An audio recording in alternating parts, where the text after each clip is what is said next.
Okay, good morning everyone. We're starting off our first workshop with Wellington Water. We have got Nick, Pat and Bill here. And I'm going to hand over straight to you, I think. Yes? Do you want questions going through? At the end? Save to the end. Okay, not a problem. So we are live streamed, remember everybody? So I'll hand straight over to you, Pat or Bill. Who's going? Nick. Sorry. Right. Kia ora koutou. Thank you for the opportunity for Wellington Water to come along today and talk with you about the current situation that we found ourselves in this year, going forward, what our priorities are, and a little bit obviously around the information that's been provided to you by Wellington Water around your annual plan and the sort of risks, the risk profile for your assets. Bill Bayfield is to my right. Bill is a fellow director. There are only four of us at the moment, but Mahina Pukitapu and Leanne Southey send their apologies. I'd just like to begin really by acknowledging the support for Wellington Water from Porirua City Council in the face of significant uncertainty and underperformance in key areas.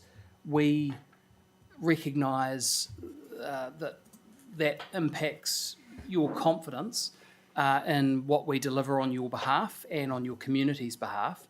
We also recognise in coming to you at an annual plan or an annual plan period and asking for more money is we're putting it out there, and because we recognise the financial pressures that Porirua and other councils are under.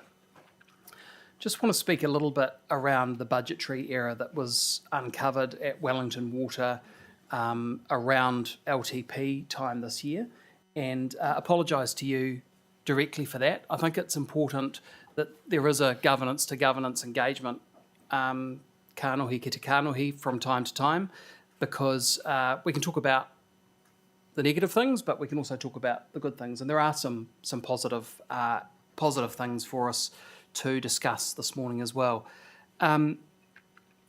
We've worked with Deloitte in understanding the exact magnitude of the budgetary error. They are continuing to assist the Wellington Water Finance team around the design of a new process, and ultimately we need a new system. It's a very convoluted and complex allocation of our overhead cost, and we're looking to simplify that.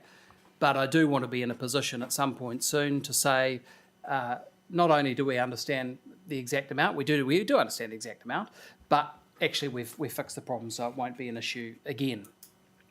So I also want to talk a little bit about the fact that I don't think Wellington Water has communicated its position well over the years. We are going to do that more openly. The reviews, firstly the fluoride review and now the budgetary error review, both refer to the term learned helplessness. And it's an interesting term, and I think it's one that is applicable from what I've seen in the organisation and the attitude of the organisation in delivering bad news or hard news to its shareholders. And it's something that we have to overcome, because actually these are serious asset challenges that are faced in the region, and you have to start with an upfront and honest conversation before you come to a council and ask it to allocate its resources, and to have confidence that the work's going to be carried out in a way that gives you assurance about value for money and just actually competency. But so we've obviously appointed a new chief executive, there's an acting CFO in place now. The CFO has left the organisation, and we are looking at not only changing the culture, which obviously takes a long time, but actually investing in systems and processes that ensure that the organisation is able to demonstrate to residents of the region and to shareholders that they can have confidence that it's doing its job. So we do have some additional cost requests today, and I recognise that times are very hard at the moment for the council, but if we're to be responsible stewards of your assets, we actually have to be upfront, and we have to have a good conversation with you around why we're asking for what we are, and really where the investment is going. So Wellington Water continues to be on this process of discovery and improvement, and you recognise that changes have occurred at the most senior level of the business. We adopted an improvement plan which was endorsed by the shareholding committee, the Wellington Water Committee, which Mayor Baker sits on, and that is the work streams there are 6 work streams there. They will drive the changes to process and accountability. Now, Wellington Water, I've described it previously as a limited life company. Water reform will change it. Well, it will be replaced, essentially, but it will form part of a new water entity. What we have to do is twofold. We have to, and the board is very focused on this, and we've adopted a strategy, but essentially it is to give you assurance in the now and for the rest of Wellington Water's life that we are delivering capably and in line with regulation. We're complying in the water services that we provide you. We've got to have adequate systems to do that, but we've also got to hand over to a new water entity the most competent and capable organisation possible. And that's why you'll see the request for $37.5 million for IT services that really any water services, any asset service company can't go without. Financial system, an asset management system, systems that talk to each other. Pat will talk a little bit about that, but the fact that Wellington Water, it was capacity infrastructure first of all, it morphed into Wellington Water, and there's kind of been a bolt-on really successively, and these systems haven't been invested in over the life of the company. And I don't say to you I don't. It's not an excuse for the errors that we've had, but it probably goes in part to explaining why there have been significant bumps along the way.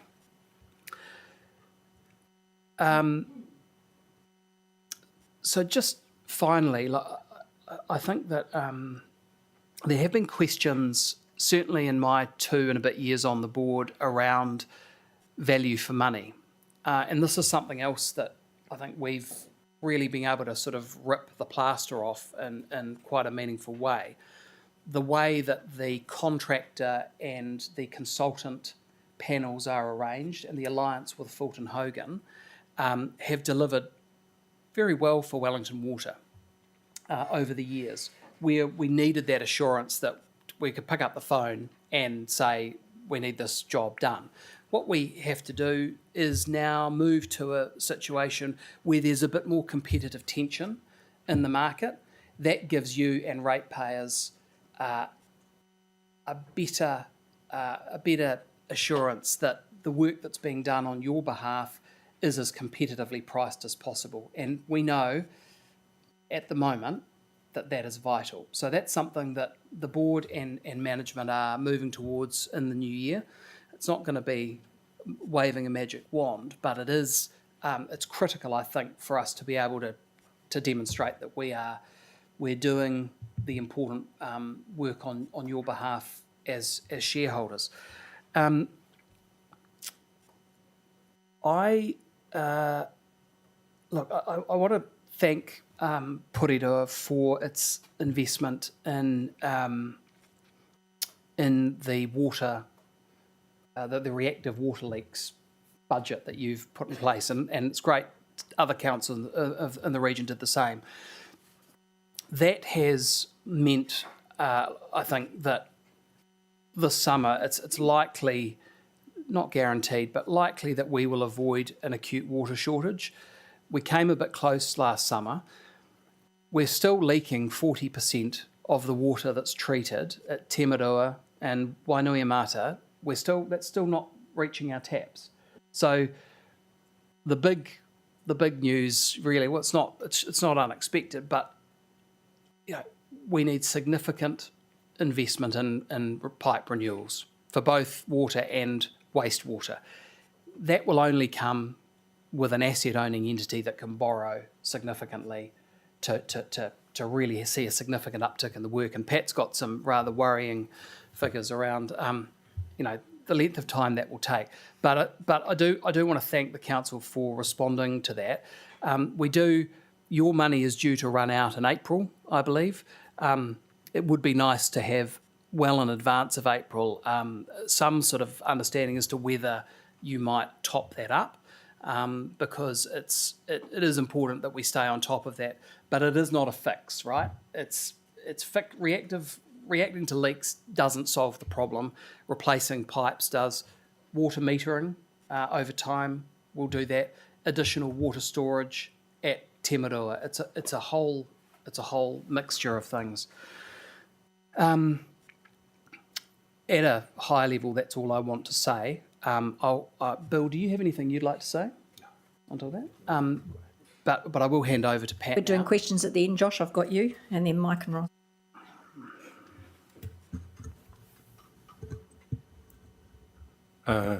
Kia ora koutou. My name's Pat Doherty. For those of you who don't know me, I was an infrastructure engineer, mostly Three Waters for the first half of my career, and then moved into more general management roles and was CEO of Kapiti Coast for 10 years, and then CEO of Nelson City Council for 5 years, and thought I'd stop being a chief executive at the end of 22. So it's, but I have to say, leading a Three Waters organisation has always been my dream. And if it come earlier in my career, that would be even better. But cards on the table.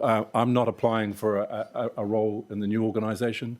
My charge is to fix Wellington Water, so it's not an impediment to quick establishment of a new entity.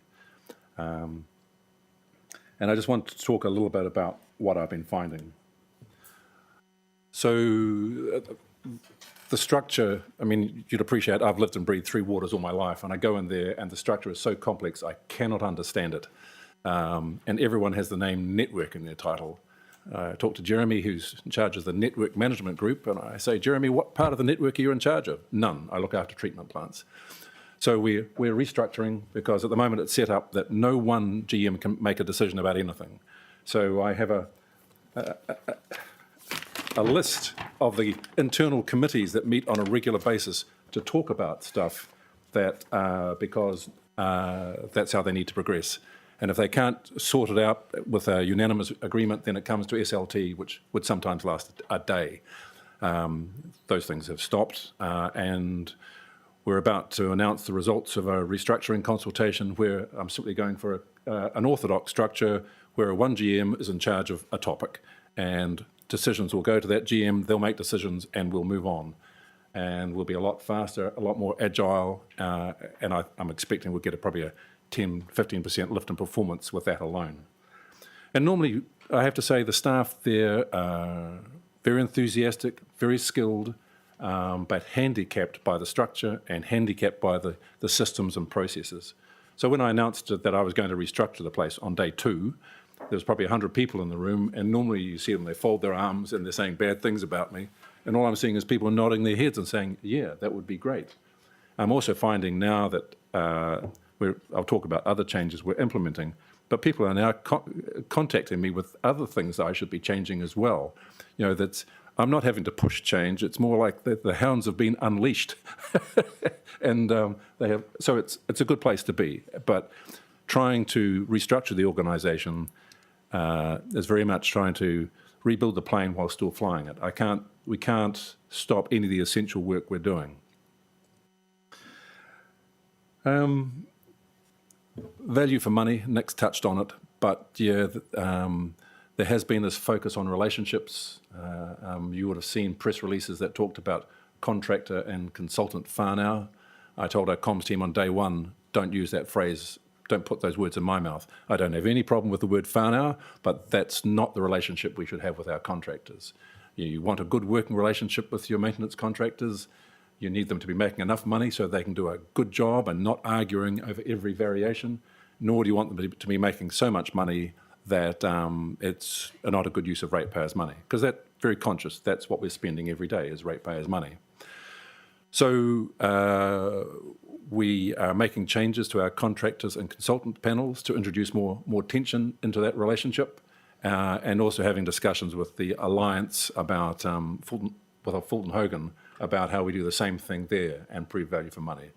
And I've got an exercise underway at the moment where we are looking at our costs and benchmarking ourselves against other parts of the country. But regardless of that, we are going to change these systems.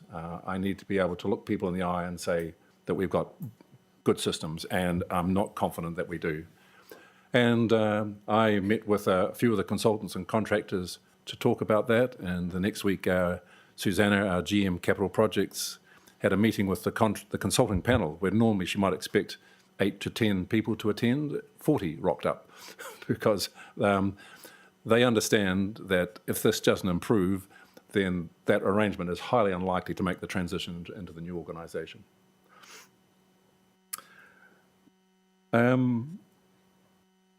The other issue we have is our lack of IT systems. So we don't have an asset management system, and we don't have a finance system, and the two should be linked. At the moment, our asset management system is held by Fulton Hogan and Veolia, who run all our wastewater treatment plants. So you can see that my ability to create tension in the relationship is always challenged by the fact that I'm reliant on their asset management systems. And quite frankly, it's not good enough that the second largest manager of Three Waters infrastructure in New Zealand doesn't have its own asset management system. And to make matters worse, many of our staff have come from councils where they had an asset management system. So an invoice came through the finance system, they would sign it off, it was linked to a particular asset, and when they brought up that asset, they could see the maintenance history. So many of them left a council to come to the second biggest manager of infrastructure in New Zealand and were horrified to find they didn't have a system like that anymore. It's not good. And that lack of a finance system and a budgeting system clipped onto it is one of the reasons we made the mistake occurred, because we rely on spreadsheets, old spreadsheets that have been a little bit contaminated over time. They've got formulas in them. A staff member has inadvertently typed a number into one square, and then the next time we use that spreadsheet, we must remember to type a number into that. And Deloitte's have been through our system and say, look, it can be fixed. It's not complicated, but what you've got is so complicated, it's diabolical. Our records management and documents management system at end of life, support is going to be withdrawn in 26. Our project management system is intended for capital budgets of $80 to $90 million. This year, I think we're spending $330 million, and its end of life and support is being withdrawn in 26. And we need a better health and safety system. And that's the $37.5 million that we estimate we need to implement those systems. Now, we see these as no regrets investments. So we are working with the AOG and with Wendy and Dougal to make sure that anything we invest in, they have looked over our shoulder and are comfortable with that investment. And in fact, Dougal has told us that if the councils choose not to support that, let him know, because he will have to put that money, perhaps slightly more money, in his budgets for the new organisation to implement them. But if we do it, then we're 2 years further down the track when the new organisation stands up. So I just want to talk about the state of our networks. And I just want to echo what Nick has said about working with Porirua City Council. It's a pleasure to work with your staff. While the conversations are always frank, there is a great working relationship there, and we appreciate that. And I'd also just like to comment on the investment that's gone into your wastewater treatment plant over the last 10 years. 10 years ago, it was the problem child of the region, and now it's the best wastewater treatment plant in the metro region. So well done. So I'm going to talk about some stats from the entire network. So we have 6,100, and I'm going to talk about the pipe network because it's the easiest thing to talk about. But be assured, the same issues are being reflected in water treatment plants and wastewater treatment plants. So we have 6,100 kilometres of water and wastewater pipe under our care. Last year we had a peak and relayed 24 kilometres of mains, which meant we were only aiming for an average replacement age of 250 years. This year that's dropped to 9 kilometres, and several contractors had to lay off staff because we so dramatically reduced our output because funding was reduced. That means we're aiming for an average age of 670 years, replacement age of 670 years. So is it any wonder our pipes leak? And quite frankly, we suspect our wastewater pipes are in worse condition, because at least when a water pipe breaks, most times something comes to the surface. Sewer pipes, they break, and there's a crack in the pipe that can cause a blockage, or roots get into the pipe through that crack and cause a blockage. So there is a mountain to climb. And in case anyone thinks this isn't a real thing, when I started, I got a Wellington water phone and linked to my email system, and it's buzzing every day. And one of the reasons it's buzzing is I realise I get alerts whenever we have a significant water main break. And that's a big break, a crater in the road, water gushing to the surface. And in my first 49 days, and this wasn't my fault, by the way, in my first 49 days, we had 27 significant breaks.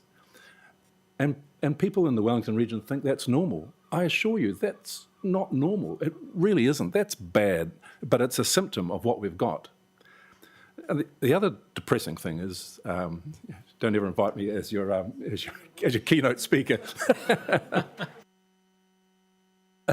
So even if the money tap got turned on today and we started ramping up from what we're now down to 9 kilometres, and assume we can ramp up at 30% a year, we need to hit about 80 kilometres a year to break even. And that's when we're starting to replace pipes at the same rate they're failing.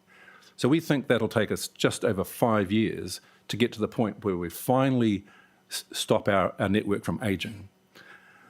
And then if we continue to ramp up, and I've assumed, for generosity's sake, 110 kilometres a year is where we need to get to.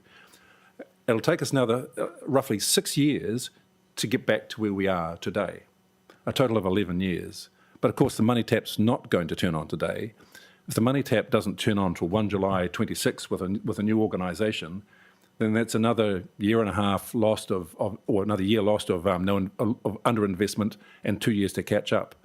So the brutal truth is that even if this new organisation is set up on 1 July 26 and hits the ground running, it'll be 14 years before we have another day as good as today, where we have 27 breaks, major breaks in 49 days. So the other thing I just wanted to talk about is we have moved away from our role as a smart purchaser. We have become too reliant on consultants and contractors basically working as staff members within the organisation. And I've identified 28 roles that I can create and replace consultants and contractors. And some of those are consultants, managing consultants delivering work for us. And what I want is our people looking over our consultants' shoulders and holding them to account. And there's another 12 roles I've identified. So I can fund those directly out of CapEx and OpEx for no extra cost. In fact, I'm hoping that it will be less cost, but I just don't have those dollars. By February, I will. But I also need more people within the organisation. I need more people within my procurement team, my health and safety teams, and those are corporate costs. So that's a large chunk of the extra $1.5 million we're asking for in OpEx. So I have 3 pleas. Please support your share of the $37.5 million for IT costs, which will be spread over 2 years. Please support the request for the $1.5 million worth of OPEX we're asking for to support the organisation, and it's very rarely that we ask for that. And please hurry with reform. Don't think you've got time on your side. As I said, 14 years before we have a day as good as today. Thank you. Thank you, Pat and Nick. It was very Could refreshing. I just saw some worried faces. The 37 and I know there are lots of things to be worried about, but the 37.5 million will be borrowed, and it will be 2 years of your share of 2 years of the servicing the interest. Not there's no capital outlay. We're not asking for capital outlay. I just thought I'd clarify that. Thank you both. That was extremely well done, and it is a concern, but we do need to get on top of it. So first question, Josh. Thank you very much. A couple comments I guess I have, and then questions as well. I wanted to start by thanking you for acknowledging the errors and communication problems that we've had over the years. It has been very frustrating, and to be honest, at times it has felt like we've heard lots of excuses. This has been very refreshing. So I just want to acknowledge that and thank you for that. This is the approach you want to take. Rebuilding confidence obviously is key. This is beginning to give me confidence that that process has started and we're heading in the right direction. And I'm really, really glad to see that. I think it would be fair to say that simply not enough time has passed yet, that we are there. I think that the term you used around rebuilding the plane or still flying it, I think does fit well. We're still in the fixing phase. And so I guess that brings me to my question being that given I think we all agree our water infrastructure does need more investment, and I think it's probably fair to say that we want to make that investment. That's the place that we're coming from here. The biggest issue is the degree of confidence we can have that the investment we make will get that bang for buck, the return on investment that we actually want, and that therefore it would be the prudent decision for us to make on behalf of our residents.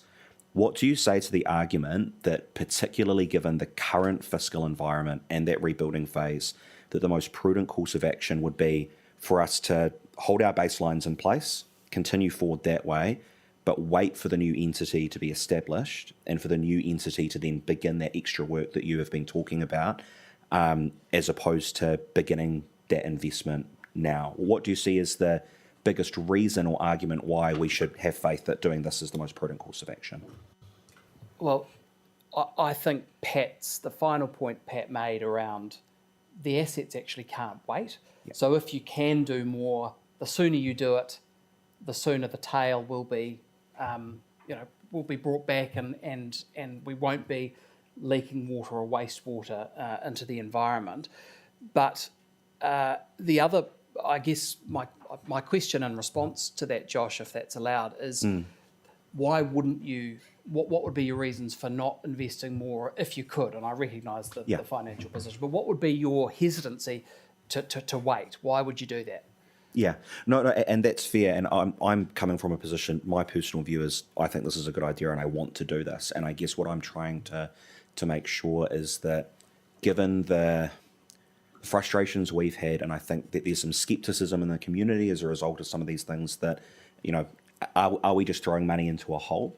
And I guess that's what I really want to interrogate here, because if it is clear that the investment we're making now would actually result in benefits, both in terms of better infrastructure, but also potentially reducing the costs for the community in the long term, obviously never going to be any time to do it that's cheaper than right now. I completely buy that, and so I want to do that. I guess that's what I'm really trying to make sure of here. Look, my view about, whatever doubts or scepticism there might be about Wellington Water, it's your entity, and it has delivered significant benefits. So that the capital program went from 60 million 6 or 7 years ago to 330 million last year. So there has been active and work and some really good performance. The issue, and I'm not by any means telling you what your job is, but the issue I think you should be looking at us over our shoulder is, are you getting value for money? And if we're going to spend more money, show us how you are getting the best bang for buck for our city. And that's something that we've outlined that, and I think that's something that I would appreciate you really sitting on us over, and ensuring that the organisation is doing a better job now and before reform, but actually is handing over the very best systems and people and processes so a new entity can get going from day one. Yeah. Okay, cool. Thank you. To the specific requests, I think the third one, please hurry with reform. You're not going to find any argument against that here. So I think we're all going to say absolutely yes to that. And I think in particular the case around the increased OPEX, it sounds like that's necessary, and that's something that I think that we should be looking at supporting. I want to have a look at the IT costs question in particular. Could you talk us through what would the implications be of failing to make that investment right now? What does the organisation look like over the next 2 years if we say no? So we will continue to use spreadsheets probably. I mean, I now have an acting CFO, and one of his primary roles is to sort out how we allocate costs through the organisation, because that's diabolically complicated, and I don't understand it, and I'm good with numbers, and then to sort out our budgeting system. And I don't know what the answer would be. If we don't start getting our own finance system, then we will, I don't know, we may have to look around and see if we can buy something off the shelf. But what... End-of-life systems that are coming. Yeah, and the end-of-life systems, then we're in real trouble. I mean, if we lose all our project management data, then that's horrendous. So it'll be disastrous. And I think the biggest implication is if we don't get these systems... I mean, when Auckland Council was combined, 8 councils rolled into one, they decided they would have a planned approach, and they stopped work and combined their asset management systems and their strategies and established a new priority for everything, and decided which systems they would work, which took 12 to 18 months. So almost no work went out the door in that time. And that's my worst nightmare is, yes, this new organisation gets stood up on 1 July 26, and then has no asset management system, and the new ECE says we can't move until we have better systems and processes, and we lose another 2 years while they get their house in order and get these systems that we're talking about. Realistically, the benefit from some of these systems we probably won't get until year 2, but what it will mean is that the new organisation hits the ground running and we don't lose another 2 years. Because if we lose another 2 years, we're under-investing at about 60 kilometres of pipe a year, and we're only catching up at 30. So another 2 years of delay turns into another 6 years before we get back to a day as good as today. And, So could I clarify on that then? So let's say we say yes to this and you go ahead and do it. We set up this new entity. It happens in about 2 years. The systems that we will be putting in place over the next 2 years, are they systems that you have confidence the new entity could basically pick it up and run with it straight away? Or would there be a degree of integration or change that would be needed given the new nature of the new entity? our intention is that it's a system that the new entity could pick up and run with straight away. The only complication would be if a whole lot of councils that aren't in Wellington Water at the moment decided to join, and we had to roll their asset data into our asset management system.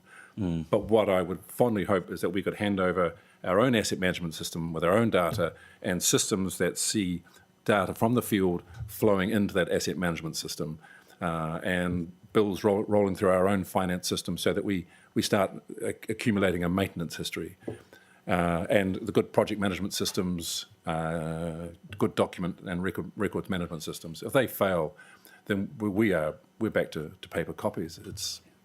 Yeah. Just to add as well, Pat did mention it, but we're not doing this in isolation. We're working closely with Wendy and the team in terms of so they who are doing the preparations for the new entity.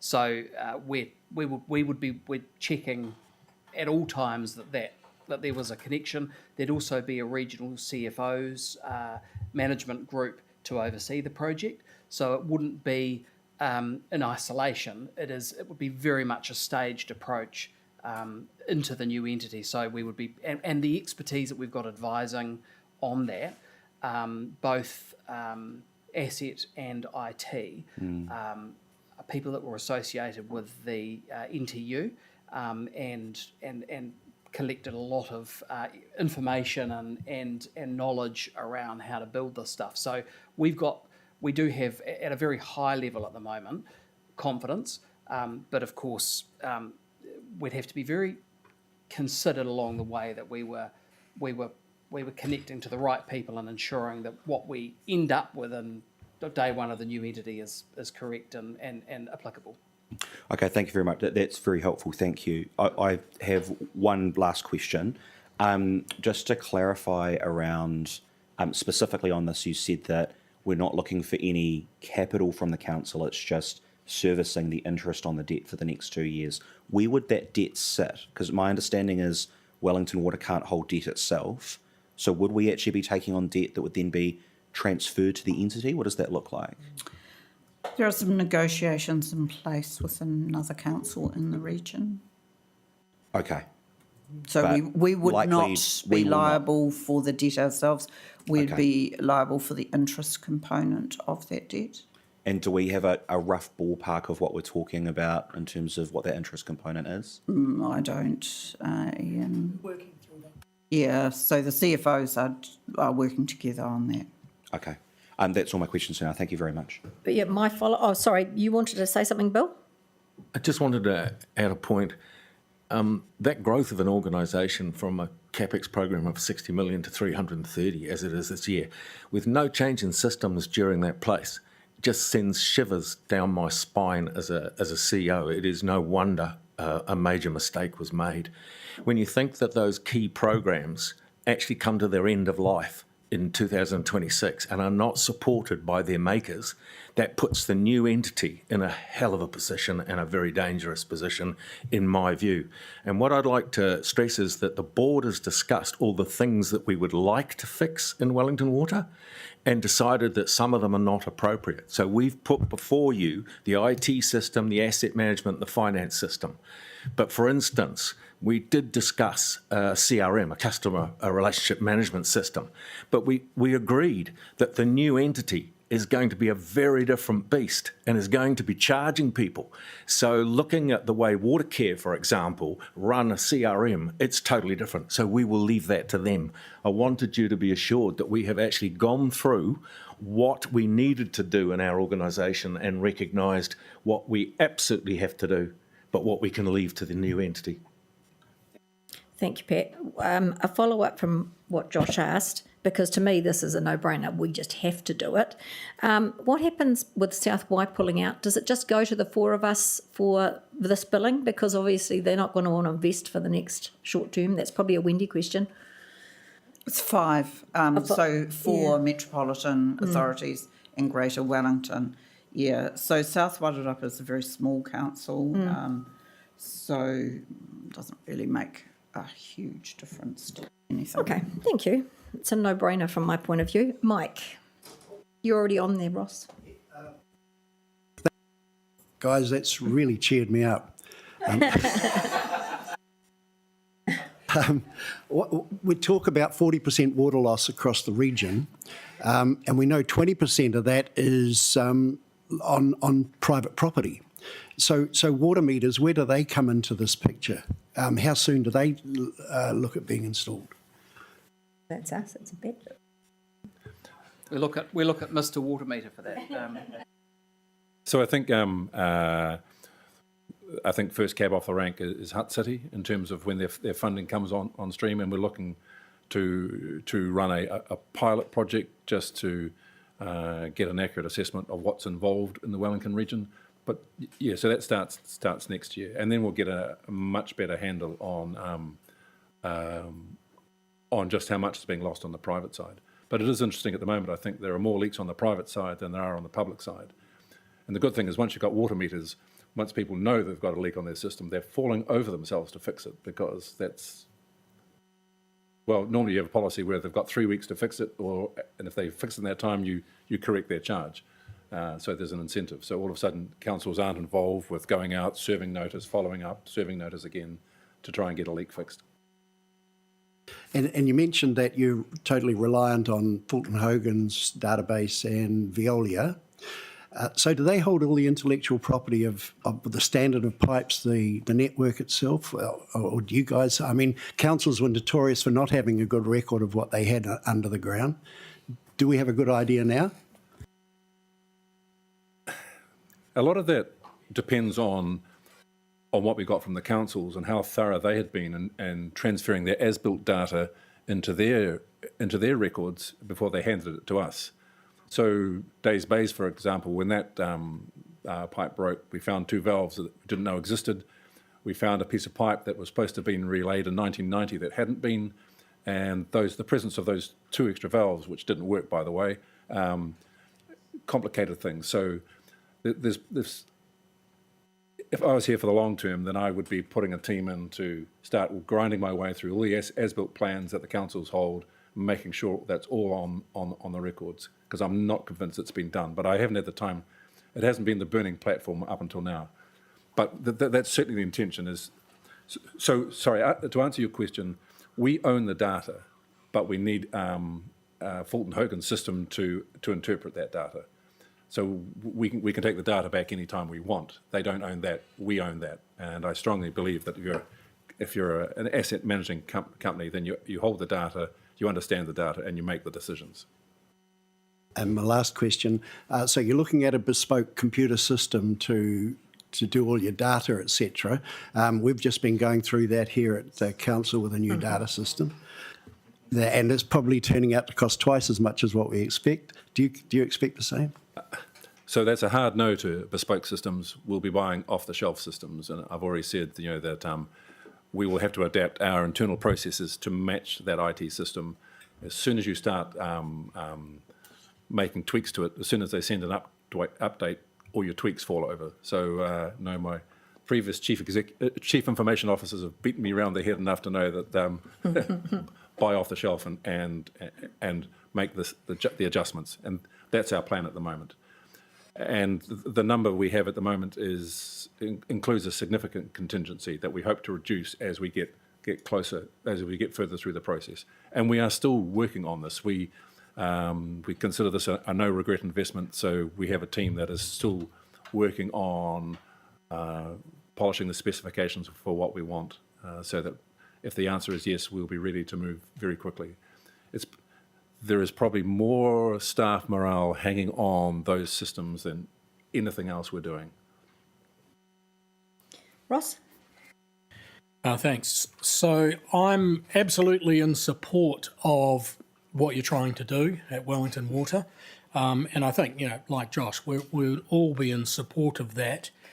The key thing for me is sitting around the table as a councillor, if we're particularly talking about the 37 million and the 1.5 million, what impact does that have on ratepayers? So what's our share of the 37 million? And I was going to ask a question about how confident you were about the 37 million. You've answered that.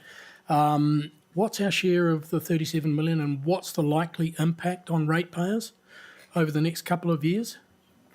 Okay, I just did some back-of-the-envelope calculations on that. So let's assume it was just Wellington Water, existing councils that were in the team. Yeah, assuming that. So ours is about 15%. So you've got a couple of things. So your, let's take the 40 million, give or take. 40 million, is that all right? You said 37, but I've run many projects. And I think it's split roughly 26 year 1, 11 year 2, just to complicate it. Yeah, that's fine. Putting aside the phasing, the big question is, well, if it was purely capital, then it's about $300,000 if you take a 5% interest rate. The difficulty that you may have is that you may end up choosing cloud-based services. Now, even if you took 50% of those enterprise services are cloud-based, that's going to be expensed. And on that basis, that would cost us about 3 million, which is a 3% rate rise.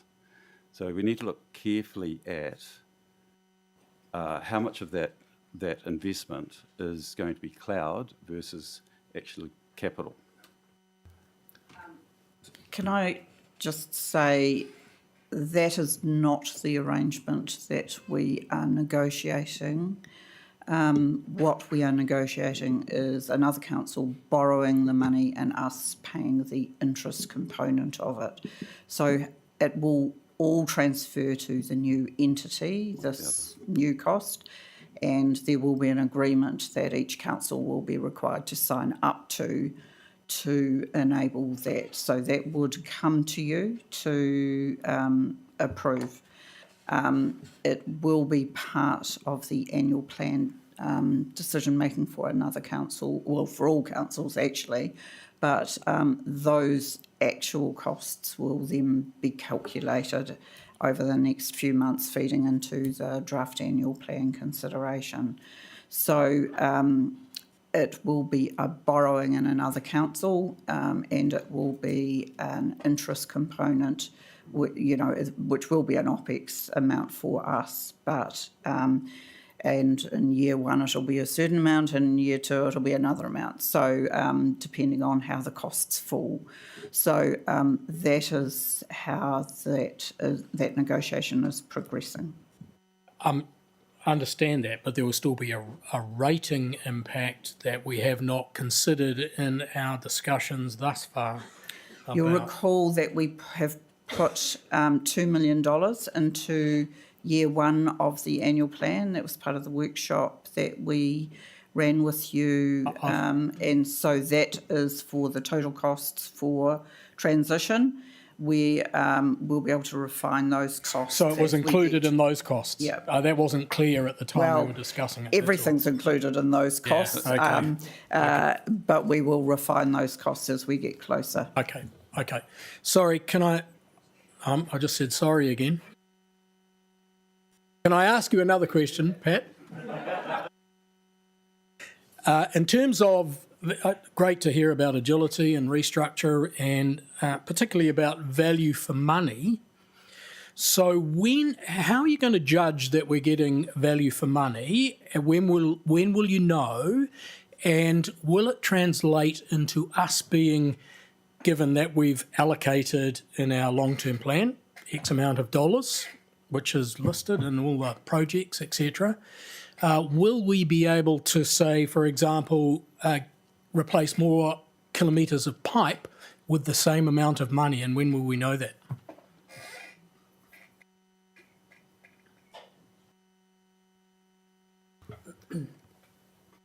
So the benchmarking, I will know the results by Christmas, and I have every intention of sharing those with the CEs in the region. But my strong hope is that we can push down our unit rates for capital works and do more with the money that you're giving us. Yes, that's the intention. Okay, that's the intention. When will we know? Do you have any idea about that? Well, in the next financial year, for example, will it be evident then? Oh yes, I think so. I mean, not I think so. I'm positive it will. Like I said, I will know by Christmas what the benchmarking data is telling me. I will share that, but I've told our staff, regardless, I still want to make changes, and we are in the process of doing that at the moment. And sometimes that's unpicking contractual relations, so that's can be a bit slow. But my every expectation is that we will have something different in place for the new financial year. I mean, there are some jobs where we already have a contractor and we already have a consultant, and they're multi-year jobs. I can't unpick those, but no. My strong desire is well before 1 July that we have a different system in place in terms of how we engage with our consultants and our contractors, and also how we manage this relationship with the Alliance, which is where a lot of our money goes. A lot of your money goes, I should say, more to the point. Okay, no, that's good. One last question was... Sorry, Nick asked me to, the chair asked me to give a specific example. So at the moment, we're our capital projects, we use consultants to manage that engagement and communications with the public, and we're in the process of bringing that back in house. We're recruiting 2 extra comms and engagement people. It will cost us $280,000, and we think that'll knock $600,000 off our capital projects. Wow. So that's the example, is that I can get someone working for us and still works for me next year, so that I have the retained knowledge and experience and do it for less. The complication has always been that trying to charge our staff into into OPEX and capital projects is so complicated. Again, I can't understand it, and that's my acting CFO's first job, is to sort out how we do that. And that may be something as dramatic as a timesheet system, which we don't have and should have had probably many years ago. And look, as Bill said, a lot of this is because this organisation has grown so fast and has had an absolute focus on growing and trying to catch up. And in some ways, the fact that the budgets have flatlined a little bit this year has been a godsend, that it has given us a little bit of a chance to stop, take a breath, and make some of these changes. But again, I say the staff are incredibly supportive of what we're trying to do. Some of them have been wanting to do these things for a long, long time. Thanks. Third question. Look, I'm slightly buoyed by the fact that we seem to have already built into our budget for, in the next year's annual plan the ability, hopefully, to be able to fund what you've been asking for in terms of the, let's say, circa 40 million, because it's absolutely essential, I can see. Have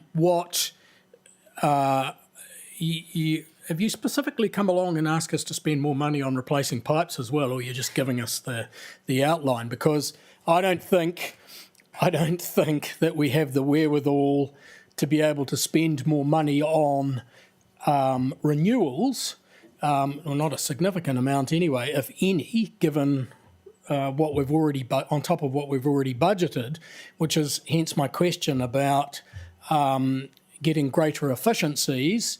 How much would that contribute to us being able to fund more renewals? So, I mean, you don't have to answer that question. It's come asking more money from April to June for the leaks. That's what I got from it. Yeah. Okay. How much more money?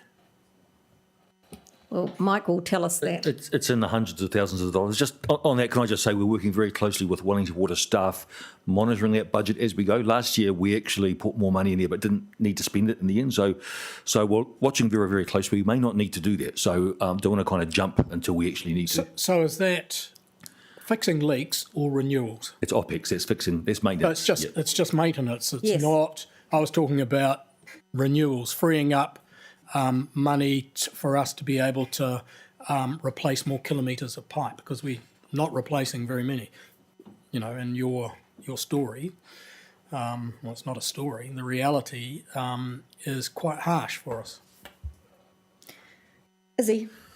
Oh, I'm not sure it needed an answer, did it? Because it was obvious. Well, if you're going to reduce costs, I mean, what's your expectations? 10%, 15% in terms of? I'm not suggesting that you trim your capital budgets by 10 or 15%. No. No, I wasn't. My question was, will we get more replacements, renewals out of the existing budget? Will that go up as a result of the decrease? I mean, that was indicated earlier that's our hope. Yeah, that's our hope. But. We can, Izzy. I was getting slightly confused because I was thinking because the focus had been around the 37.5 million, the presentation and everything, but it was already built into our annual plan, then I was like, what do you guys want? But then now that's been made clear. So I just wanted to say I appreciate the apology, and it's delivered by a son of Porirua, which kind of tugged at the heartstrings. But no, it was cool. It was no excuses, just provided some transparency around how the errors occurred. So I really appreciated that. It was warts and all. Also appreciate the work you've done to try and restructure and find better transparent work and maybe efficiencies, I think. And I also like the prioritisation of the absolute needs in the organisation with what I'm similar to most people around this table. I think it's a no-brainer around the the asset management stuff that you need. Just cringing about what extra you guys are here to present and ask for. That's me. Oh, actually, you said 40% of leaks in the region. What percentage is it for Porirua? Porirua and Wellington City are slightly below the regional average. Upper Hutt and Lower Hutt were higher.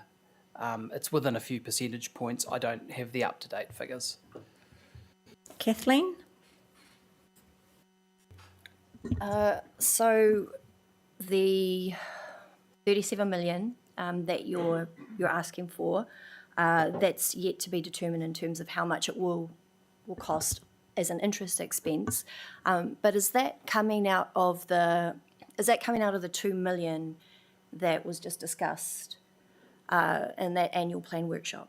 Is that Look, we're in very early discussions about this. So we put a sum of 2 million in, and with the expectation that would cover all the costs and that we would be able to transfer most transition costs, and certainly this would be one of them, into a new entity. And it would be, we just working, there's some financial things that are a little bit beyond my ability to answer today, but the CFOs in the region are working that through. But that is the provision we have put in for next year, and it's supposed to cover everything, and we're rather hopeful it would go down, but we are not clear about that, and we won't be clear until we get through and do some more work on all of that. So, and it does go to what we can transfer to the new entity, what's appropriate to transfer to the new entity, and what we will have to bear ourselves. So there's quite a lot of uncertainty around that. We think it's about right at the moment, but we will have to confirm that early next year when we bring you back the details of the draft annual plan. Look, what I was actually trying to get at is there's been a 1.5 million OPEX expense that came out, interest for your IT system. I feel like I heard another one, leaks as well, in April. So those three things, what I'm trying to gauge is that what you covered in that 2 million, those three things? The leaks aren't included. The leaks aren't included because they're a this year cost, but and actually some of the others will be part of our normal budget for Wellington Water. The 2 million is only for issues to do with the transition, and the IT is part of the transition. Okay, so transition, 1.5 million OPEX, and potentially the interest expense required for the IT system, those three things, yeah? It's a share of the 1.5. Yeah, sure. Okay, that was my Yeah, next that's why question, it's actually. split. Thank you. So the 1.5 in OPEX that you're asking for is split across 5 councils. the 5 councils. Okay, and that was to, did I hear correctly, that was to replace consultants and contractors with in-house staff, so they can do the work instead of contracting it out? No, overall, I'm trying to increase. There's 28 staff that I will be recruiting. We're just getting that underway now, where I don't need extra money. I will stop the consultant or the contractor working for us and put a staff member there and there'll be no increase in costs. In fact, I'm hoping that by about February I will be able to report that there's a slight reduction in costs. I just don't have those numbers yet. Oh, okay, apologies. So, And then there's another 12 staff that I need to recruit that are corporate costs. And I talked about the that's what you were procurement team. talking about. Yeah, Okay. and that's why we need that extra 1.5 million, but that's across the 6 councils. So that's for 12 jobs within your organisation across the 6 councils? Yes. 12 jobs, 12 corporate jobs. Sorry, can you just remind me, what were those jobs for again? Was that communications? Was that when you were talking about that? No, wasn't. It was things like procurement. That's right, I heard you say that. Health and safety, yes. Business planning, health and safety, internal assurance, asset planners. There are roles that you struggle to charge directly to an operating budget and charge to our corporate and then distribute it across all the councils. So your share of it would be the roughly 1/6, I think you said, of the $1.5 million. Okay. And look, we're asking for a lot of things. I mean, we wouldn't be doing our job as asset managers if we didn't ask for more money for something every year. But I guess what I'm here to say is, if and I realise times are tight, but I've just outlined what, in my view, the two top priorities are. Yeah. Okay, last question. I'm curious why this system issue didn't come up during the Three Waters reform. Well, It did. I can, Yeah, it did. we knew, you'll recall that when water reform under a Labor government, they spent $1 squillion on an IT system. That money has all been written off, so it was a known problem across the country. Local Water Done Well has sheeted those costs home to councils now, because it'll be a council-controlled organisation. So it's been a known issue, both inside Wellington Water and for councils across the country. It's just where the costs lie now is with us. Right, okay. Yep, thanks. Thank you. Kylie. Thank you. I'm with a lot of others around the table that it is an absolute no-brainer. Thank you very much for coming in and talking to us about it. I just hope that we will have this in the back of our minds when we're going through the annual plan process next year, because I can tell you right now, we will have to make hard decisions if we want this to go ahead. That's what I'd like to say. Thank you. Councillor Johnson, who was in the public session watching, seeing she's in the middle of nowhere with not much internet, sends her support as well and thanks you. Councillor Hayward has left some questions. I think we've covered most of them because this is public. We'll go back about his Appendix C.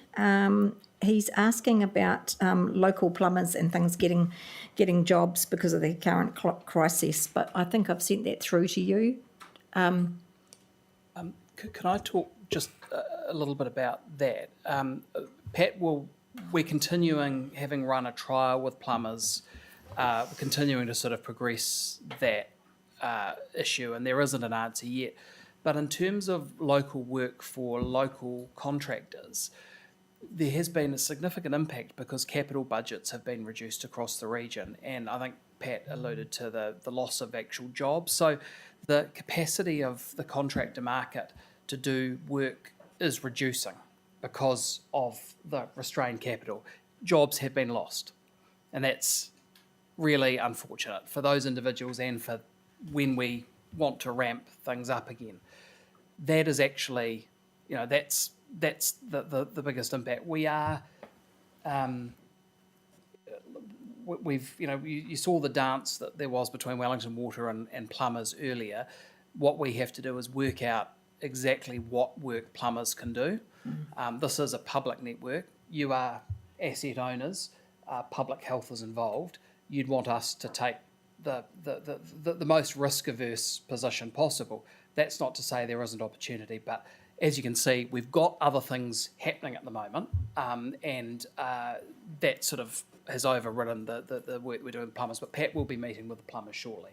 Thank you. Well, all the private leaks could be fixed by the local plumbers if the people would just actually get them fixed, and that would make a big difference. Have I got any more questions from anybody before we enter this? I want to thank you for coming in. No good looking backwards. Thank you for the apology. Moved on from them. Really appreciate the work that's happening on the ground. Our leaks are the lowest they've been, and so we will continue on hopefully with that. It's working really well, but thank you, gentlemen. It was a really good session. Appreciate it. Thank you. Okay, we're going to finish with our karakia then, because of the end of the session. Me inoe tātou, kia hora te marino, kia whakapapapona. Mata. Aroha ma. Tātou, ia tātou. Ai ki.